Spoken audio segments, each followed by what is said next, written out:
काही गाड्या फक्त लॉन्च होतात आणि काही गाड्या संपूर्ण मार्केट बदलायला येतात. पण आज आपण ज्या SUV बद्दल बोलणार आहोत तिच्याबद्दल एक गोष्ट अजूनही लोकांना समजलेली नाही. ही SUV फक्त निसानची नाहीये, तर भारतातील SUV मार्केटमध्ये मोठा गेम बदलू शकते.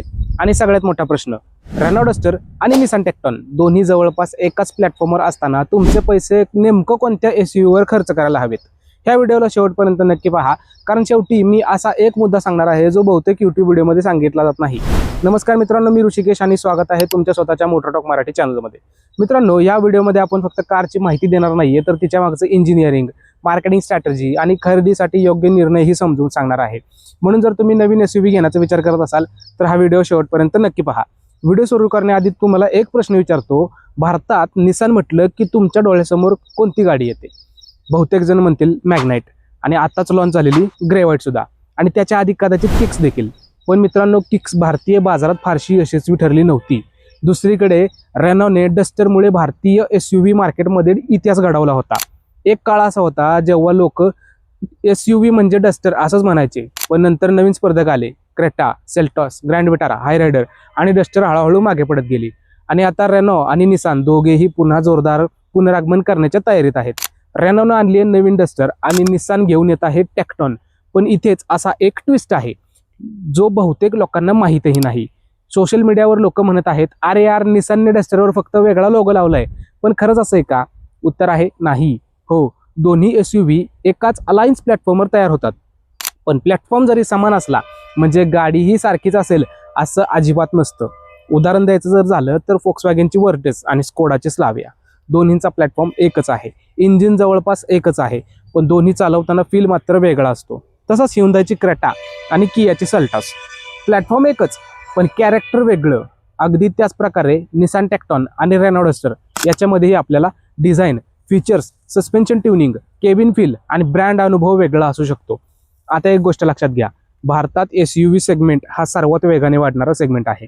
प्रत्येक कंपनीला या मार्केटमध्ये मजबूत स्थान पाहिजे. निसानला माहिती आहे, जर त्यांनी पुन्हा एक अशी साधी SUV किंवा छोटी गाडी आणली तर क्रेटा, सेल्टॉस, ग्रँड विटारा, हाय रायडर आणि डस्टर यांच्यासारख्या गाड्यांसमोर टिकणं अवघड होऊन जाईल. म्हणून टेक्टॉन फक्त एक नवीन SUV नाहीये, तर निसानच्या भारतातील भविष्यासाठी सर्वात महत्त्वाची गाडी ठरू शकते. जर टेक्टॉन यशस्वी झाली तर पुढील काही वर्षात निसान भारतात आणखी नवीन SUV आणि EV मॉडेल्स आणण्याची शक्यता वाढेल. पण मित्रांनो, आतापर्यंत आपण फक्त या SUVचा बॅकग्राऊंड समजून घेतला. खरी मजा तर आता सुरू होणार आहे, कारण ह्या भागात आपण पाहणार आहोत टेक्टॉनचं एक्सटिरियर खरंच डस्टरपेक्षा फ्युचरिस्टिक आहे का?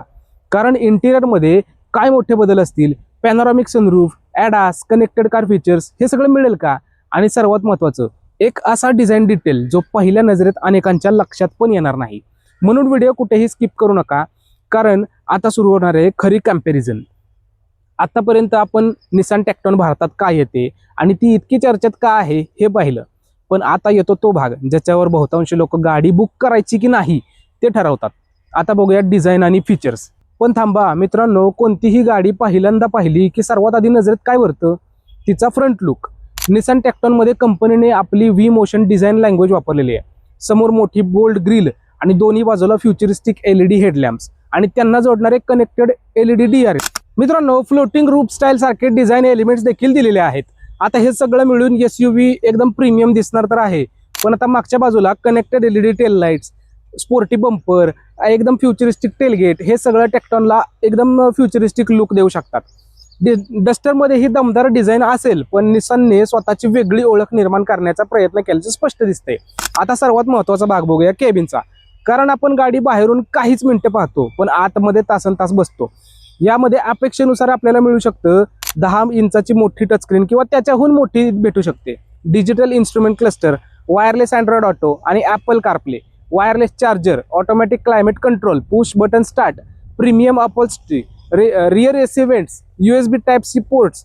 आणि जर निसानने केबिन क्वालिटीवर विशेष लक्ष दिलं तर टेक्टॉन या सेगमेंटमध्ये प्रीमियम फील नक्कीच देऊ शकते, आणि हा मुद्दा डस्टरपेक्षा वेगळा ठरू शकतो. पण फीचर्सची खरी लढाई अजून बाकी आहे, कारण आता आपण बोलणार आहोत त्या फीचरबद्दल ज्याच्यासाठी अनेक लोक आज SUV निवडत आहेत. आजकाल SUV मध्ये एक फीचर नसला की ग्राहक थेट दुसरी गाडी बघायला लागतात, आणि तो म्हणजे पॅनोरामिक सनरूफ. अपेक्षेनुसार टेक्टॉनच्या मिड व्हेरियंट पासून टॉप व्हेरियंट पर्यंत हा पर्याय मिळू शकतो. त्याच्यासोबत आपल्याला 360 degree camera, ventilated seats, connector car technology, voice commands, OTA software updates, premium sound system असेही फीचर्स अपेक्षित आहेत. जर हे सर्व योग्य किमतीत मिळालं तर टेक्टॉन अनेक ग्राहकांसाठी आकर्षक पर्याय नक्कीच ठरू शकते. आता आपण डिझाईन आणि फीचर्स पाहिले, पण मित्रांनो सुंदर SUV दिसून काहीही उपयोग नाही जर तिचं इंजिनच दमदार नसेल. आता आपण पाहणार आहोत टेक्टॉनचे expected engine options. Turbo petrol किती दमदार असेल, हायब्रिड भारतात येईल का, मायलेज किती मिळू शकते, आणि सर्वात महत्त्वाचं रेनो डस्टर आणि निसान टेक्टॉन चालवताना नेमका कोणता फरक जाणवू शकतो. हा पार्ट अजिबात चुकवू नका, कारण खरी तुलना आता सुरू होणार आहे. मित्रांनो SUV कितीही सुंदर दिसली तरी शेवटी एकच प्रश्न विचारला जातो, इंजिन कसं आहे. कारण गाडीचं खरं व्यक्तिमत्व तिच्या इंजिनमधूनच समोर येतं. इथं निसान टेक्टॉनचे आणि रेनो डस्टरची खरी परीक्षा सुरू होते. पण या भागाच्या शेवटी मी असा एक मुद्दा सांगणार आहे ज्यामुळे तुम्हाला समजेल की दोन्ही गाड्यांचे इंजिन जरी सारखे असले तरी ड्रायव्हिंगचा अनुभव वेगळा असू शकतो. मित्रांनो सर्वात आधी एक मोठा गैरसमज दूर करूया. लोक म्हणतात प्लॅटफॉर्म एकच म्हणजे गाडी ही एकच, पण हे पूर्णपणे खरं नाहीये. टेक्टॉन आणि डस्टर या रेनो निसान अलायन्सच्या CMF-B प्लॅटफॉर्मवर आधारित आहेत.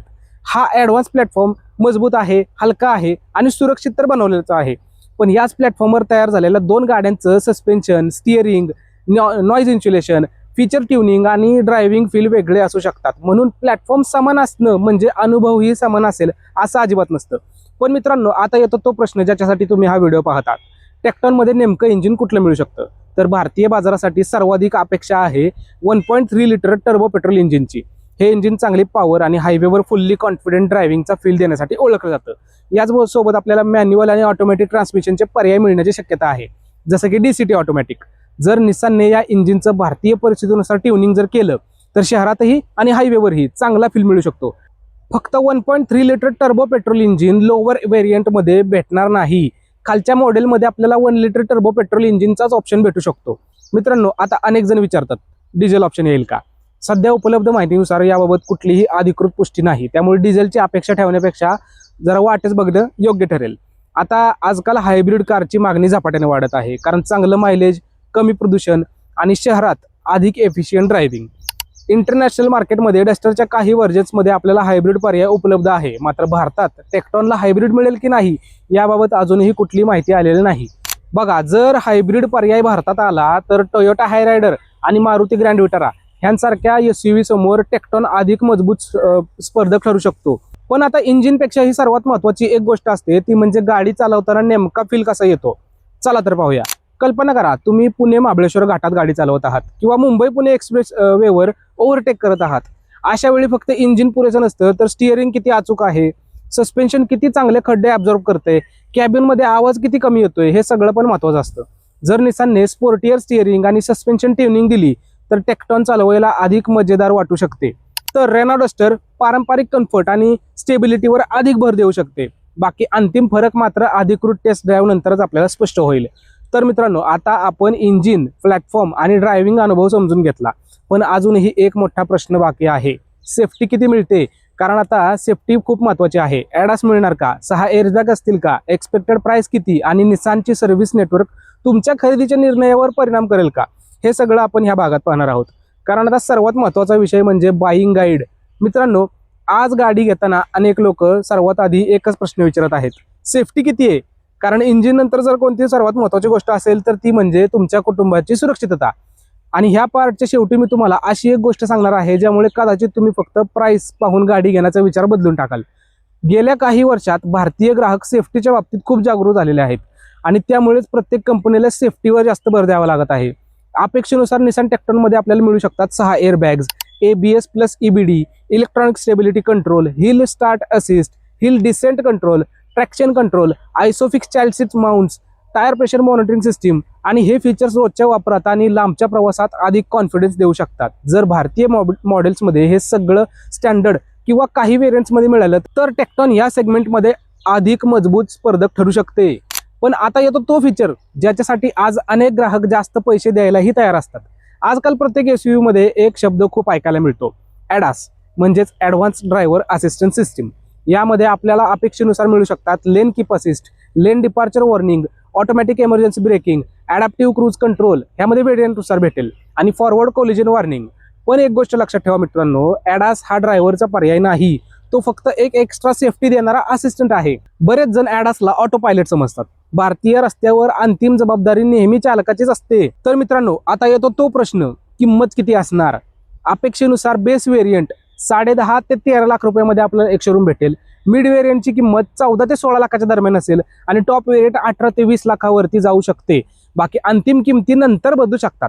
आता एक महत्त्वाचा सल्ला, फक्त पॅनोरामिक सनरूफ किंवा मोठी स्क्रीन पाहून टॉप व्हेरियंट घेऊ नका.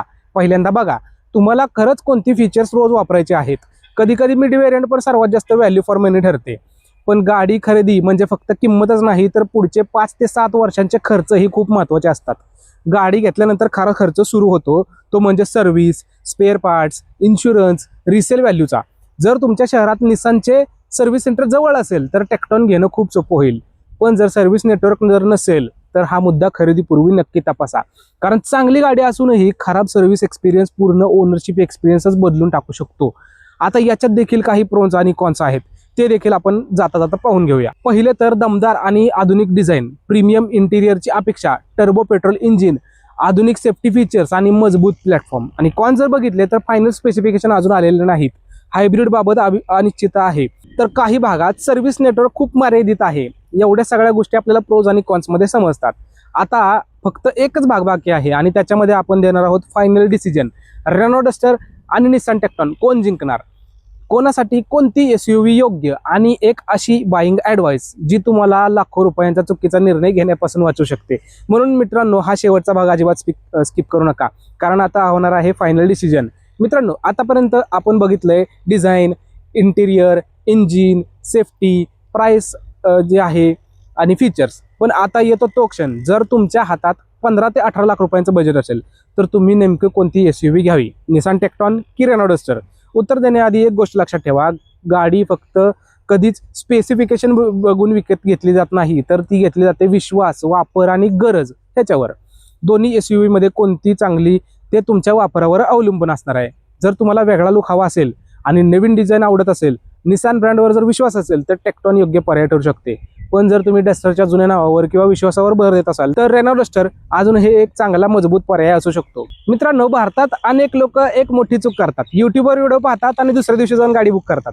आता मी व्हिडिओ बनवलाय म्हणून असं अजिबात करू नका. गाडी घेण्यापूर्वी नेहमी टेस्ट ड्राईव्ह घ्या, तुमच्या शहरातील सर्व्हिस सेंटर तपासा, स्पेअर पार्टची अवेलेबिलिटी विचारा, इन्शुरन्स आणि मेंटेनन्स कॉस्ट समजून घ्या आणि शक्य असेल तर दोन्ही SUV सलग चालवून देखील पहा. कारण कॅमेऱ्यावर दिसणारी गाडी आणि प्रत्यक्षात चालवलेली गाडी ह्याच्यामध्ये आपल्याला खूप मोठा फरक जाणवू शकतो. आता शेवटचा आणि सर्वात इंटरेस्टिंग प्रश्न, निसान टेक्टॉन भारतात गेम चेंजर ठरेल का? माझ्या मते जर निसानने योग्य किंमत ठेवली, चांगले सर्व्हिस नेटवर्क वाढवलं, योग्य फीचर्स दिले आणि लॉन्च नंतर ग्राहकांचा विश्वास जिंकला, आता लॉन्च तर झालेलीच आहे, तर टेक्टॉन भारतीय SUV मार्केटमध्ये नक्कीच मोठा प्रभाव टाकू शकते. जर किंमत खूप वाढली किंवा फीचर्समध्ये तडजोड केली तर क्रेटा, सेल्टॉस, ग्रँड विटारा, हाय रायडर आणि डस्टर यासारख्या स्पर्धकांशी लढणं खूप कठीण होऊन जाईल. जर आज मला या दोन्ही SUV मधून एक निवडायची वेळ आली तर मी अंतिम डिसिजन अधिकृत किंमत, फीचर्स आणि टेस्ट ड्राईव्ह पाहिल्यानंतरच घेईन. कारण सध्या उपलब्ध माहितीनुसार दोन्ही SUV मध्ये क्षमता तर भरपूर आहे, पण फायनल डिसिजन फरक निर्माण करू शकतो. किंमत, फीचर्स, पॅकेज आणि आफ्टर सेल सर्व्हिस. म्हणून घाईत बुकिंग करून घेऊ नका. शक्य असल्यास दोन्हींच्या टेस्ट ड्राईव्ह घ्या, दोन्हीमध्ये फरक बघा आणि मगच योग्य निर्णय घ्या. मित्रांनो, आता तुमची वेळ आहे. तुम्ही कोणती SUV निवडणार, निसान टेक्टॉन की रेनॉ डस्टर? तुमचं उत्तर खाली कमेंटमध्ये नक्की लिहा. आणि जर हा व्हिडिओ तुम्हाला माहितीपूर्ण वाटला असेल तर व्हिडिओला लाईक नक्की करा, तुमच्या मित्रांसोबत शेअर नक्की करा आणि मोटररॉक मराठी चॅनलला सबस्क्राईब करायला विसरू नका. मी भेटेल पुन्हा एका नवीन ऑटोमोबाईल व्हिडिओ सोबत. तोपर्यंत drive safe, stay safe and stay connected for every updates in automobile world. जय हिंद, जय महाराष्ट्र.